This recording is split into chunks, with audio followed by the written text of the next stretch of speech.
Hey, I'm back. In this video, we're going to talk about mycotoxins in joint pain. So what are mycotoxins?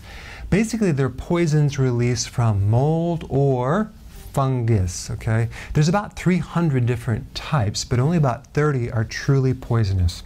And what they do is they inactivate the white blood cell. They make your white blood cells, your immune system, go to sleep. They do create a lot of problems, though. They create fatigue, weakness, chronic sinus issues, cognitive problems, stiffness, joint pain, all sorts of arthritic type pain, skin rashes and skin issues, neurological problems, respiratory problems, and allergies. Other than that, they're totally safe, right? I'm just kidding.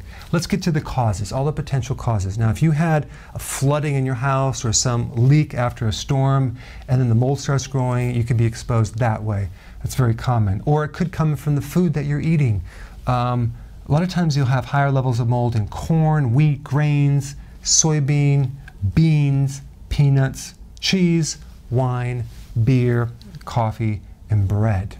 And what's interesting, if you ever read the labels on some of these foods, is they have a little chemical in there. And if you look up the chemical, it releases formaldehyde, which is basically a mold killer. So they're putting mold killers in these foods. And another cause could be taking antibiotics. Do you ever notice why some people get yeast infections or candida after they take antibiotics? Well, they get this overgrowth of fungus and mold. Then we get to the glyphosate exposure. Now, what is glyphosate? That's the Roundup Ready, the chemical, the herbicide in GMO foods. If you think about it, the massive exposure of this chemical on the soil over a period of time is going to totally disrupt the flora or the friendly bacterial growth in the soil, which is going to spike certain mold growths, specifically a type of microorganism called Fusarium, okay? Fusarium is a microbe that grows after you use glyphosate. So I believe that a lot of the mold exposure that we're getting is right there because it's in almost all the foods, especially if you're consuming all the GMO foods, which is hard to get away from. Corn, soy, canola, okay? So these are some of the things that could cause the mold, which then relates to joint pain and a lot of other symptoms. Now, what do you do about it?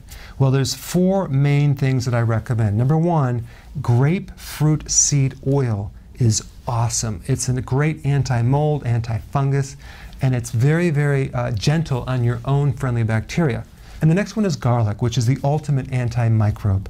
And then we have bentonite clay, which actually gets rid of mycotoxins out of the body. And then the last one would be you need to avoid sugar because the mold and fungus and yeast and candida live on sugar. You're going to have to go on the intermittent fasting and the ketogenic program that I've been talking about. So go ahead and apply this information and share what you think in the comments down below. Hey, if you haven't already subscribed, press this little button down below, okay? Thanks.